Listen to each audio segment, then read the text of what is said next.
रोज़ रोज़ नाश्ते में क्या बना जाए, कभी तो कुछ समझ में नहीं आता। इसलिए आज मैं एक थोड़ा सा यूनिक सा नाश्ता लेकर आई हूँ, जिसे आप लंच बॉक्स में भी बच्चों को दे सकते हैं। और बनाना बहुत ही सिंपल है। वैसे तो आपने स्वीट कॉर्न की बहुत सारी रेसिपी बनाई होंगी, खाई होंगी, मगर ये रेसिपी सबसे अलग है और बहुत ही स्पंजी है। बनाना तो बहुत ही सिंपल है। तो hello everyone, welcome to my Brijraj kitchen. तो 1 कटोरी सूजी लेना है, 1 कटोरी बेसन लेना है और ठीक उसी कटोरी से नापकर हमें दही लेना है। तीनों की क्वांटिटी हम बराबर रखेंगे। अब इन तीनों को हमें अच्छे से मिक्स कर लेना है, यानी कि तीनों की दोस्ती करा देनी है। तो इनको अच्छे से फेंट लेते हैं। तो अच्छे से फिट नहीं रहा था क्योंकि मेरा दही बहुत थिक था, इसलिए मैंने इसमें 2 से 3 चम्मच पानी ऐड कर दिया है।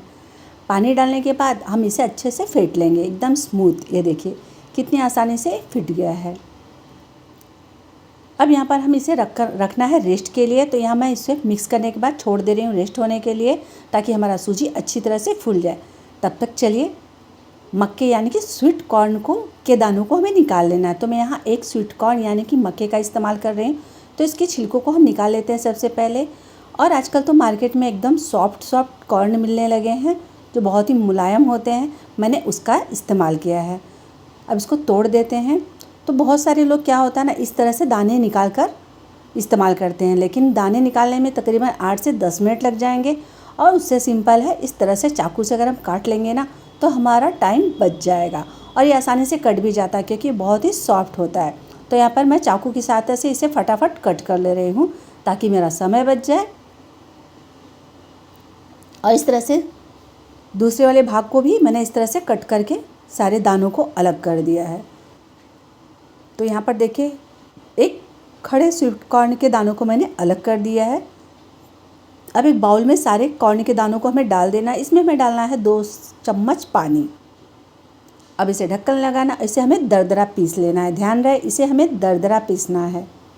अब इस स्वीट कॉर्न के पेस्ट को हमें सूजी वाले में पेस्ट में डाल देना है, जो दही सूजी बेसन मिलाकर रखे थे ना, बस अब इन चारों को अच्छी तरह से एक साथ फेंट लेना है। मैंने अच्छी तरह से फेंट लिया है। अब 1 चम्मच में इसमें डालेंगे लहसुन और अदरक को कूट कर डाला है, आधा चम्मच हल्दी पाउडर, और मैंने यहाँ पर स्वाद के अनुसार काला नमक का इस्तेमाल किया है। अब इन सबको अच्छे से हमें मिक्स कर लेना है। अब यहाँ पर मैं थोड़ा सा हींग का इस्तेमाल कर रही हूँ, क्योंकि मैं यहाँ बेसन और सूजी का इस्तेमाल कर रही हूँ और कॉर्न का। तो डाइजेशन के लिए बहुत ही आराम मिलता है हींग डालने से, इसलिए मैंने यहाँ पर हींग का इस्तेमाल किया है। 2 चुटकी हींग डालना है और इसे अच्छे से हमें फेंट लेना है। एक प्लेट में हम तेल डालकर थोड़ा सा ग्रीस कर लेते हैं। आपके पास अगर ढोकला वाला स्टीमर है तो आप उसका भी इस्तेमाल कर सकते हैं। तो मैंने यहाँ थाली में ही पेस्ट ग्रीस कर लिया है तेल डालकर। अब इस पेस्ट को देखिए, इसकी कंसिस्टेंसी हमको इस तरह की चाहिए, बहुत थिक भी नहीं चाहिए और ज़्यादा रनिंग वाला भी नहीं चाहिए। अब हम यहाँ इनो का इस्तेमाल करेंगे। तो मैंने यहाँ पर 1 पैकेट इनो का इस्तेमाल किया है। 1 पैकेट इनो डालेंगे इसके अंदर। अब यहीं पर हम डालेंगे आधे नींबू के रस को, इसमें हम निचोड़ लेंगे। नींबू के रस डालने से फ्लेवर अच्छा आएगा और खाने में टेस्टी लगेगा हमारा नाश्ता। अब ध्यान देना ये है, इनो डालने के बाद इसे हमें फटाफट मिक्स कर लेना है और इसे हमें बहुत ज़्यादा देर तक नहीं मिक्स करना है। ये अच्छी तरह बेसन और सूजी में मिक्स हो जाए, बस उतना ही हमें इसे फेंटना है। और इसे फटाफट इसे हमें थाली में पलट लेना है।